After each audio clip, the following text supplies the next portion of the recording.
tick, says the clock, and Nigerians eagerly look forward to exercising their franchise in a few days' time. Now, political parties and candidates are very busy in their various constituencies, ensuring that they spin over any available undecided voter.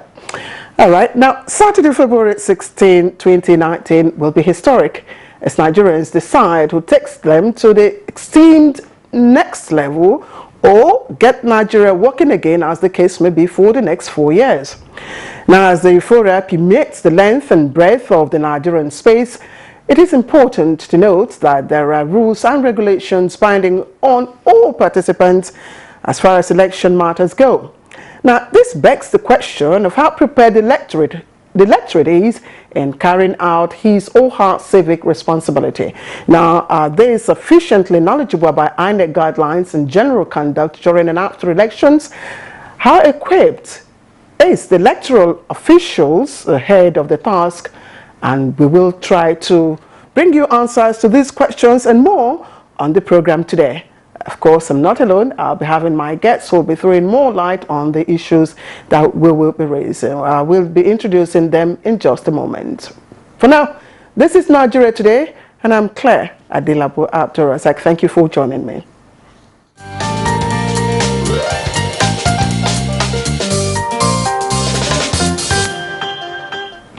All right, in the studio to discuss INEC guidelines, I have with me Aliyu Bello, and Aliyu is the Deputy Director Publicity of INEC. Thank you, Malam Aliyu Bello. Thank you for joining me. Thank you for having me on the program. And my next guest is a very familiar face, Hamzat Lawal.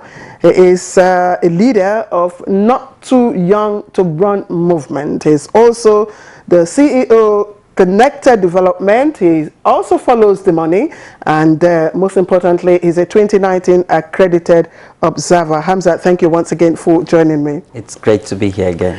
All right, gentlemen, let's begin, of course, from the very start. As we all know, sometime in January, INEC, by the, in pursuant of the powers conferred on it, released some guidelines. Yeah,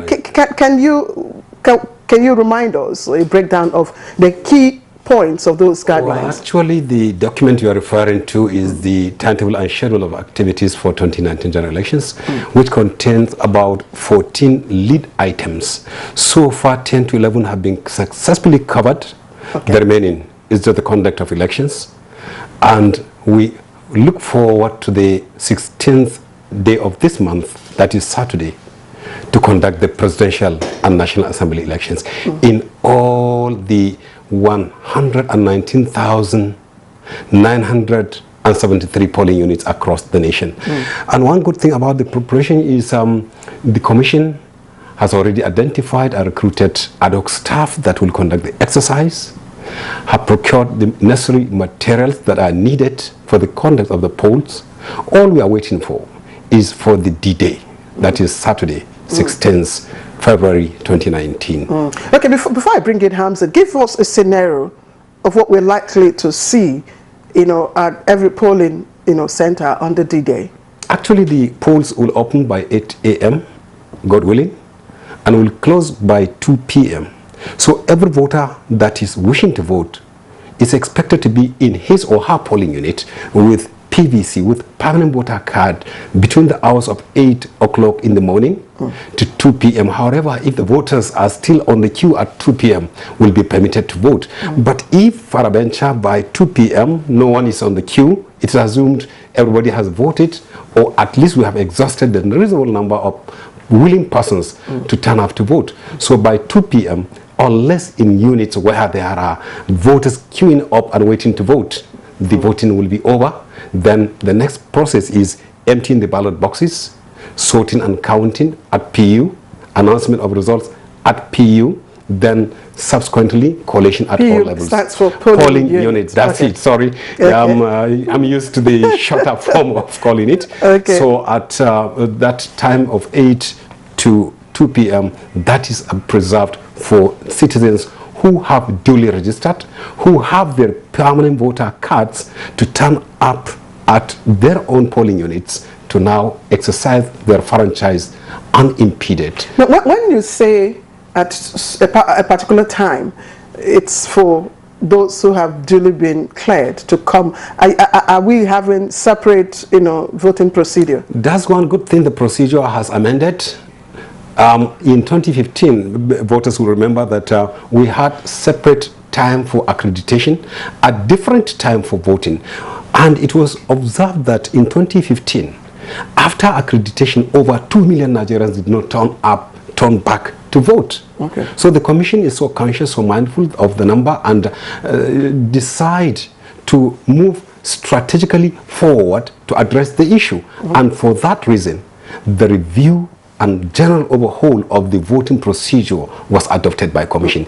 In the 2019 elections, which we will have on Saturday, the voting and the accreditation and voting will take place the same time.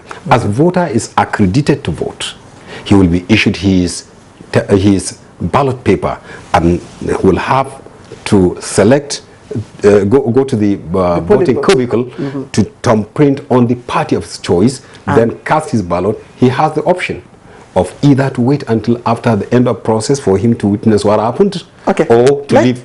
Let's put it on hold. Hamzat has been eating. Hamzat, you're not only following the money, you're also an accredited observer. He said something that all the key rules and regulations, have been implemented, except of course for the last one, which is the voting process. What have we found out in terms of the areas or guidelines and regulations that are prone to, violations? Well, this year is quite exciting. It's exciting because from our experience, and I'm quite excited that some of our recommendation to INEC was seeing it being put in play in the lead up to the 2019 general election. INEC have done very well in terms of upgrading their guidelines and ensuring they engage key stakeholders. For us, we're quite keen on ensuring that we monitor issues that trigger violence. Incident reports. So for us, and the exciting part is every quarter we meet with the chairman of INEC and his commissioners, and just a few days ago we also met with heads of security chiefs, and they have reassured Nigerians that in every polling unit 3 policemen will be there to guide and secure people. So it means that come Saturday there would be adequate security for citizens to go and ensure that they decide not just their future but their present. So it's quite exciting. Yes, the guideline they've done very well, and honestly we're just waiting for election day so we can continue that monitoring process, because for us we don't just monitor that day. If we're going to experience some level of violence, it's based on what has happened before that day. So we have been monitoring INEC's procedures and guidelines for the past 1 year, giving them concrete feedback and reports on what we think they should do better. That's what I'm asking you, in terms of flouting the guidelines. So far, what have you seen? So far, I'm not even bothered about INEC. I am bothered about the political stakeholders, that's the political parties themselves. Because one scourge that we're fighting is vote buying and vote selling. And if you know, INEC's, the Constitution does not empower INEC to prosecute. And this is where the security agencies come to play. Because vote buying and vote selling will not help us strengthen and deepen our democracy. And I believe that we all have a role to make the elections a success. And I always say that this election is about the Nigerian people. So, because it's the Nigerian people that will decide, and INEC have provided all the guidelines and regulations to ensure that we have a solid elections come Saturday. He has talked about, again, this very problematic vote buying as a sore point in the guidelines. And I'm going to ask you, Malam Bello, what happens if there are, for instance, inconsistencies in like vote buying, of course, buying of, or inability to authenticate, fingerprints, buying of PVCs and all that? Does the guidelines or the regulations provide for, any preemptive measures? Before that, I think he made one important point, which I think we need to escalate it, that the Commission actively and robustly engaged with all stakeholders. I'm happy. Yes, but he has said that. You don't need to escalate it. And it's a good one. Yes, we know. And some of the contributions or observations raised during such meetings, the Commission always makes sure that the ones that are critical and necessary are fully implemented. Now, coming back to the infractions likely about the boat fine and the rest of them, the Commission's voice was loud and clear that this is a very wrong attitude. People should not buy, should not sell vote. Commission, that is INEC, is neither a seller nor a buyer of ballots. They produced the ballots, the ballot papers. They also make provisions for citizens to exercise their franchise. But vote buying and vote selling, like everybody will agree, that is becoming a very serious menace. In our Oshun elections, for instance, how much of sensitization has INEC done, for instance? As we are doing it currently, it keeps going on for many days, months, years back. Everybody knows that. What are you telling the people? That both buying and selling is against is against the best democratic practice, and it is against a very serious electoral process. And Nigeria's electoral process, no one should take it for granted. Nobody should take it for a right. There is no room for vote buying and for vote selling. Okay, let me pause you. Let me pause you, sorry, because we need to fast. Hamzat, you've been following, you've been observing. So how much of this sensitization has, have you also been able to do? How much do you think the people are aware of the need not to, violate some of these guidelines? I think the people are aware and they're informed. And for us, we're quite keen on the grassroots. Because we reach out to, we go to the hinterlands where people don't want to talk about or where people don't go to. And that's where you even have predominant electorate. Millions of votes are in the grassroots. So for us, we've sensitized them, we've educated them. And the message is clear. You sell your vote, you're selling your future. You sell your vote, you won't be able to decide the kind of future you need. And today, the Nigerian dream is a Nigerian dream that allows for equal access, equal opportunity, ensuring that we reduce maternal mortality, ensuring that every child goes to school, and most importantly, communities can have access to drinking water. And we tell them, if you take 5 or 10,000 naira, would that sustain you for 4 years? And the answer is no. So why collect the money? Don't collect the money. And besides, if we want to fight corruption as a country, first, we must ensure that when we're being induced, because inducement is a crime. When we come back after the break, Hamzat, you'll be telling us what impact that this sensitization, we can measure it. At least tell us how much impact you've been able to make with this message. This is Nigeria Today, and we're discussing INEC guidelines and what Nigerians need to know before election day. Let's take a quick break now. We'll be right back. The Nigerian Television Authority News 24 channel, your dependable all-round news station, offering you world-class news programs, documentaries, spotlights, promos and information highlights. Take advantage of our network reach and advertise your interest, goods and services with us. NTA News 24, first among equals with digital broadcasting. You can reach us on channel 21 terrestrial TV and channel 101 on the Star Times platform. For more inquiries, please call Henry on 0803 379 0884. Join us today.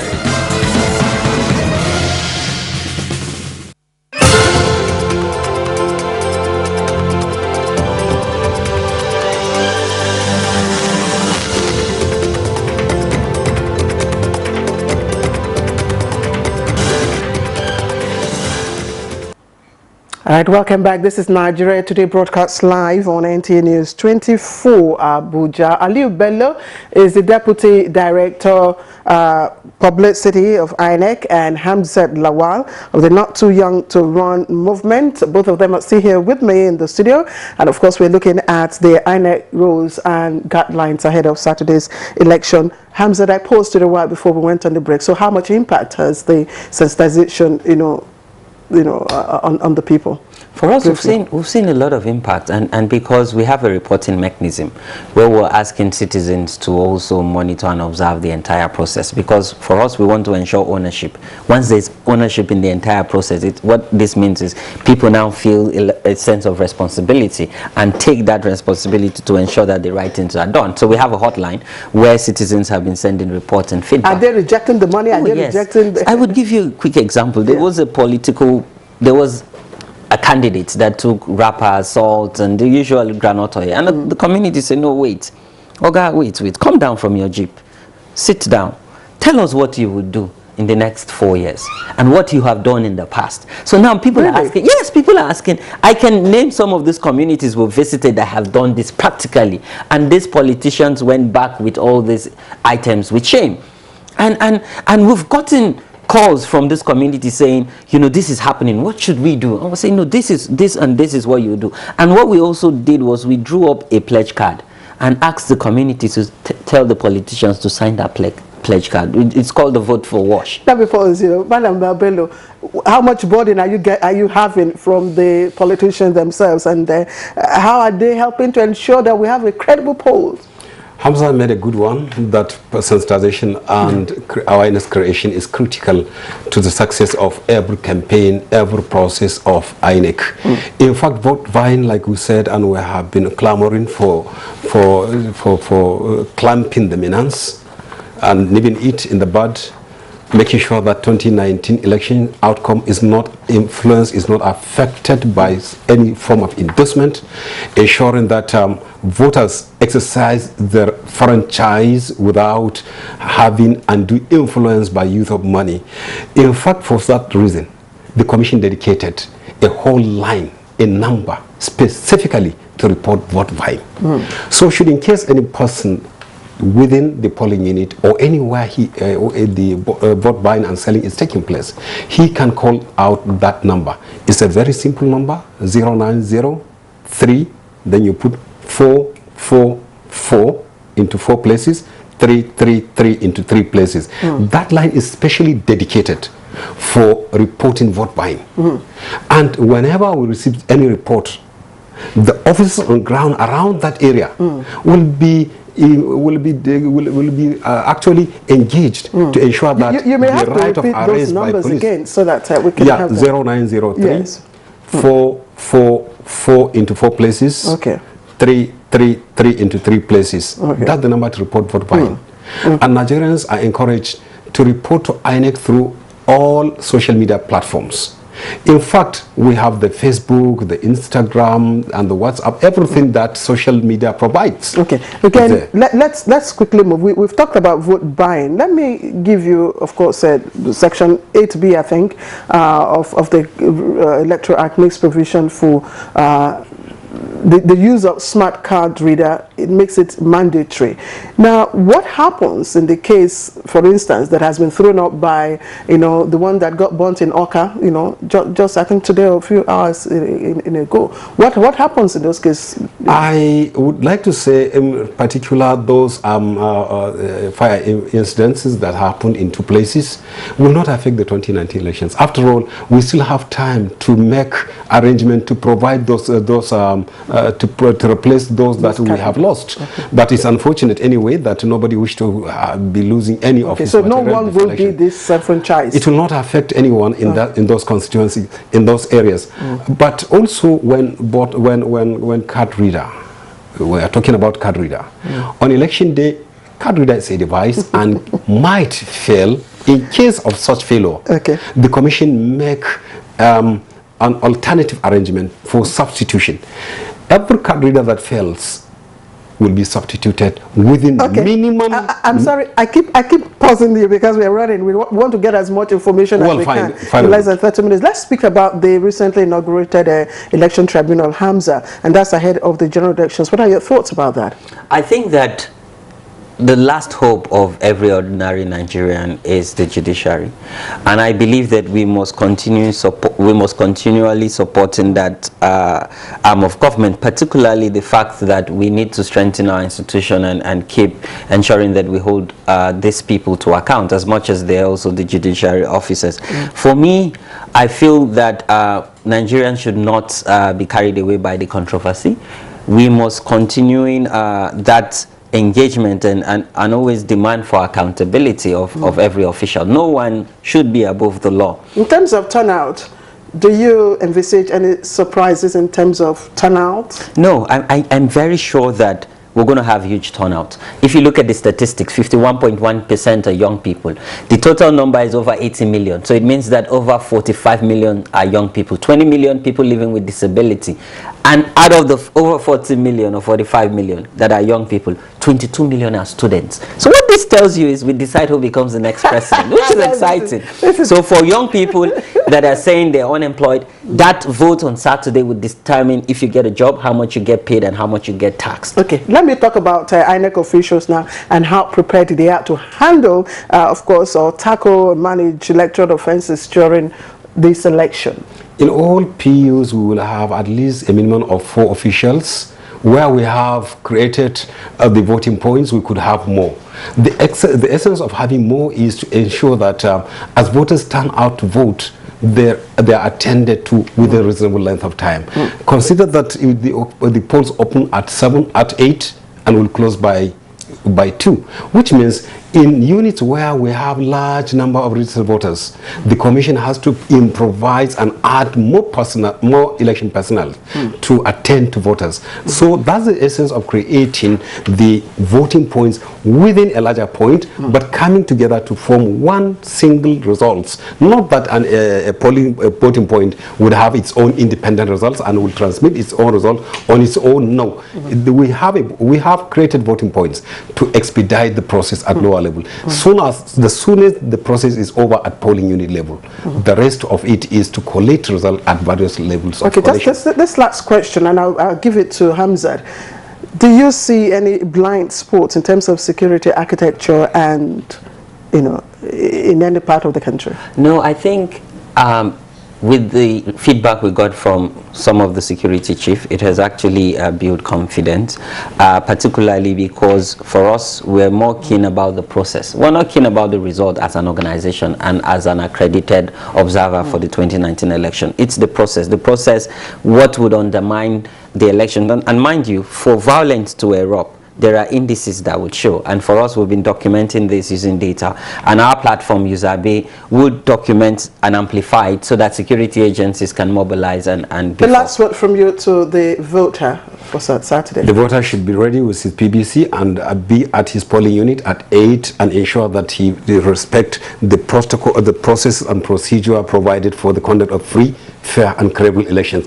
INEC is determined to ensure that only the votes determine the outcome and only the winners that are returned elected through the ballot box. And most importantly, without peace, we can't enjoy democracy. So please, as you go out and vote, first, be peaceful. Listen to the INEC official and do as they say. Thank you. With peace, we'll get justice, we'll get access to every quality of life. And of course, don't forget the number you can report vote buying, 0903444433, and of course all social media platforms. Let me thank you, both of you gentlemen. First, Aliu Bello, Deputy Director Publicity of INEC. Thank you. I look forward to and the indefatigable Hamzat Lawal, of course, leader of the Not Too Young to Run movement. Thank you both of you for coming. So much. And that's all we have time for today's edition of Nigeria Today. We'd like to thank you very much for also being part of it, and we appreciate all of you. And to our esteemed viewer, we'd like to thank you for watching. Just to remind you that of course you can watch episodes of Nigeria Today and other NTA News 24 programs online via www.youtube.com/NTA News 24 Hub. We thank you for watching. I am Claire Delabo Abdulrazak. Bye-bye. Please go out and vote and be law-abiding.